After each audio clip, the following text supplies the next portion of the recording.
Vous avez vu tout à l'heure, dans la précédente, Christophe Martens, le bras levé au passage du poteau. Qu'est-ce qu'il avait exactement? Pourquoi est-il aussi content? La réponse avec Sébastien Després.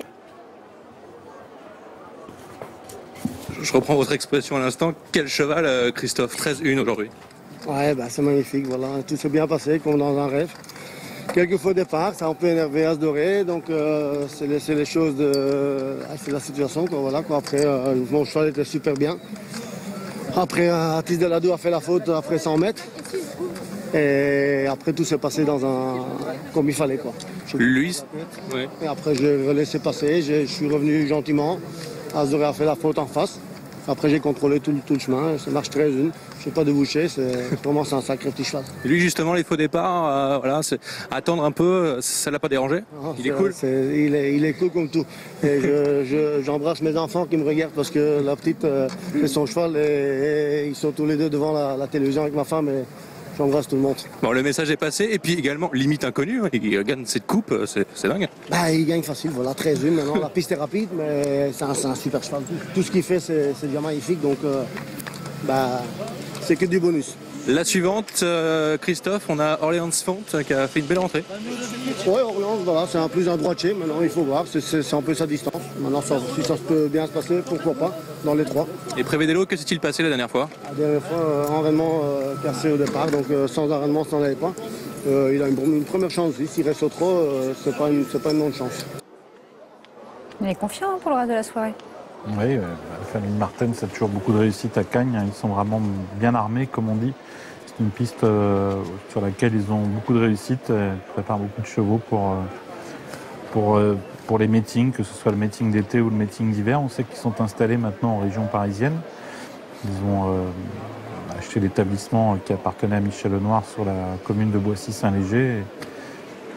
Ils traversent un peu la France de long en large, mais il y a quand même un meeting qu'ils apprécient beaucoup, c'est celui de Cagnes-sur-Mer, et ils continuent d'avoir beaucoup de réussite là-bas. Là, il part en deuxième ligne avec Orleans Font. Sur cette distance-là, c'est quand même un peu plus dur. Oui, c'est un cheval qui a de la vitesse, donc le parcours l'avantagera. Vous parlez de la difficulté de partir en deuxième ligne sur ces 109 mètres, oui. C'est toujours pareil, tout dépend de la façon dont se goupillent les choses en début de parcours. Si vous avez un démarreur et que devant vous ça démarre bien, que vous vous retrouvez avec tout de suite un dos qui vous emmène un peu, ou que vous avez l'opportunité de vous décaler, de prendre un peu le sillage d'un cheval qui peut vous emmener. C'est vraiment une histoire de circonstances de course, surtout en début de parcours. On vous écoute. Je suis à côté de Björn Goop. Ouais, pour le numéro 10, Lovelock. Björn, j'ai envie d'effacer ses dernières performances, c'était sur des longues distances. Là, aujourd'hui, ça va être plus son sport. Oui, c'est ça, c'est plus son sport. Et à deuxième ligne, c'est peut-être pas la meilleure chose d'être deuxième ligne à 1600 mètres, mais pour lui, je crois que c'était mieux d'être caché et arriver juste à la ligne à droite. Parce que la dernière fois, il était tête de corde et en herbe, peut-être que c'est pas son chose. Donc là, un peu de rythme avec ce numéro en étant un peu caché. Ça va faire amener, pourquoi pas, une belle ligne droite. Il est capable dans les 4? Oui, la capacité est là. Il a très bien travaillé à la ferme et je suis content avec le cheval, mais il a besoin d'un bon parcours. S'il a ça, oui, il peut être capable de le premier 4. Très bien, merci Björn. Ouais, c'est un cheval qui m'interpellait. Alors, je suis content que Sébastien soit allé à la rencontre de Björn Goop, comme ça on en sait un peu plus. Car le cheval restait sur des performances, on va dire, en demi-teinte. Et par contre, ce qu'on peut regarder en remontant un peu plus loin dans son papier, c'est que c'est un cheval qui a montré quand même beaucoup d'aptitude à ce type de parcours. Il a marché 11 en 2014 sur 1609 mètres à Solvala. Il a marché 11,9 sur 2140 mètres à Jägersro en 2015. Donc c'est un cheval qui a montré quand même beaucoup de vitesse. Et en France, pour l'instant, il n'a pas eu l'opportunité de se présenter sur ce type de parcours. Et vous y croyez aujourd'hui? Écoutez, c'est une opportunité en tout cas pour lui de montrer qu'en effet que ce type de parcours est vraiment pour lui plaire. Et malgré un numéro en deuxième ligne, il peut faire l'arrivée, d'autant qu'il est placé derrière le grand favori Search Launcher, qui a le numéro 2, donc ça peut être un bon dos en début de parcours pour lui. Et Seb, Dominique Lopneu m'a confirmé, il est tombé fou avec les faux départs, As Doré. Ouais. Voilà, on l'a vu très nerveux en eau, donc voilà, bon, on efface tout, on verra la prochaine fois pour ce concurrent. C'est malheureux évidemment pour tous les parieurs, c'est très très joué, mais il y avait les imprévus du départ et il est retombé dans ses travers, quoi. Pourtant, en début de parcours, on s'est dit, tiens, c'est pas si grave, le cheval avait l'air pas mal. Et bon, malheureusement, il devait être sous pression et il a commis donc une faute dès le premier passage en face. Par contre, pour le numéro 2, Search Launcher, une belle possibilité, même si on l'a parlé depuis la fin du mois de juin. C'est un cheval qui a gagné 9 fois sur le mile. Donc lui, l'exercice, il connaît très très bien. Donc on espère que ça va mieux se passer pour Dominique. Et puis là, Universal 4, Stéphane Singlan m'a dit peut encore prendre une place dans cette course. Voilà, on va découvrir le mile aujourd'hui, mais c'est un cheval qui est assez trotteur, assez sympa. Donc avec ce numéro 1, pourquoi pas prendre une place dans ce mini-multi.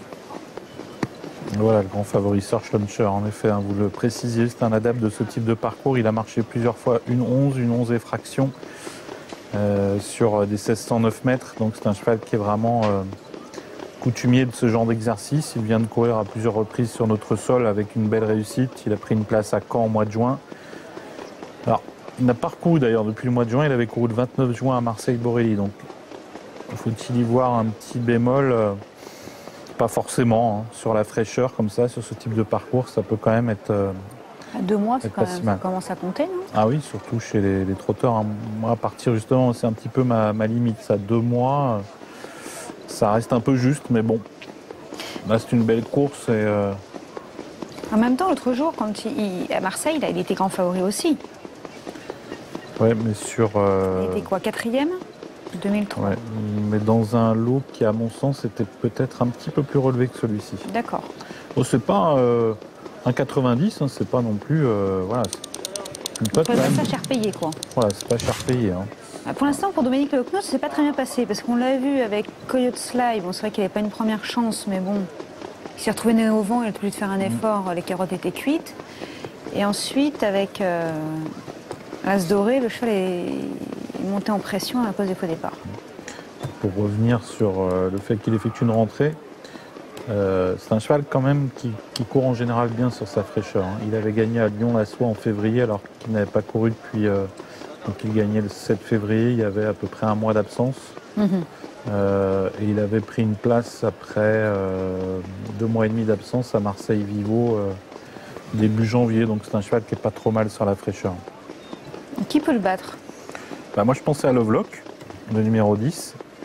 Parce que lui aussi a vraiment des titres sur ce genre de parcours. Donc je vous le disais tout à l'heure, ça ressemble à une belle opportunité. Il peut même carrément gagner? Je ne serais pas étonné qu'il vienne lutter pour la victoire. Après, voilà, c'est vrai que le numéro 10, c'est pas le numéro idéal. Mais si le parcours est limpide, c'est un cheval qui, à mon avis, peut surprendre. Bon, il y a pas mal de... C'est une course qui n'est pas facile à déchiffrer. Hein. Prevedelo, Vincent Martens nous en a parlé, c'est pas mal non plus sur ce type de parcours.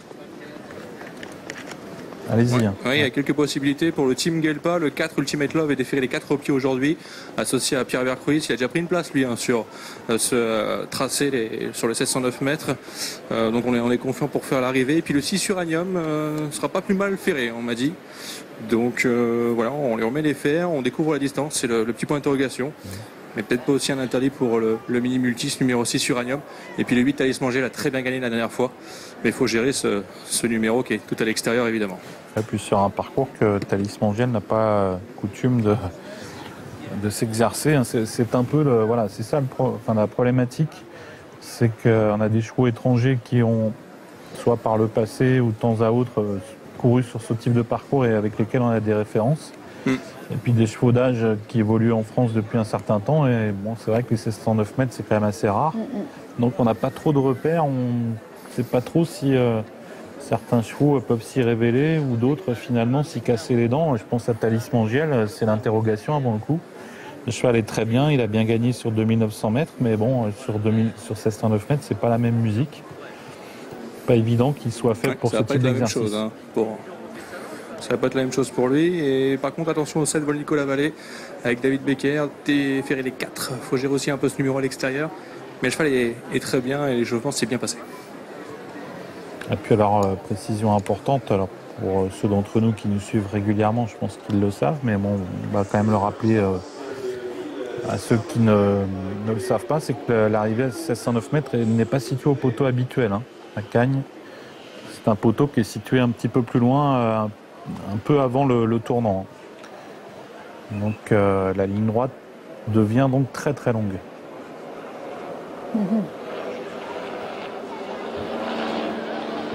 Et en plus, le départ est situé à la sortie du tournant, ce qui n'est pas pour avantager les chevaux qui partent en dehors.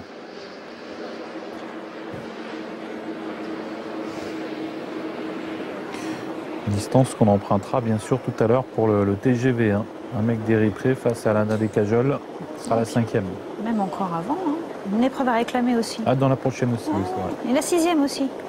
Bon, bah. Oh, c'est la vitesse ce soir.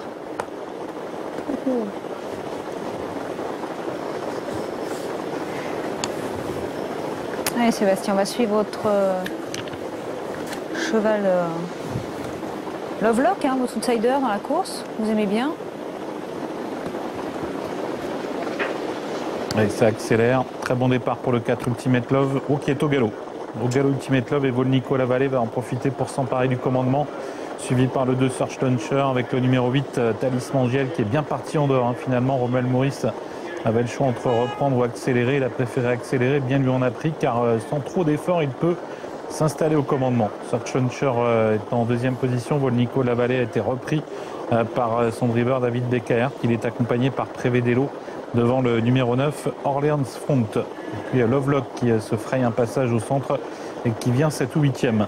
Début de la ligne d'en face avec Talisman Giel qui a l'avantage devant Search Launcher, le grand favori, le numéro 2, suivi par Prevedelo, par Volnico Lavallée devant le numéro 9 Orleans Front qui emmène dans son sillage le 10 Lovelock.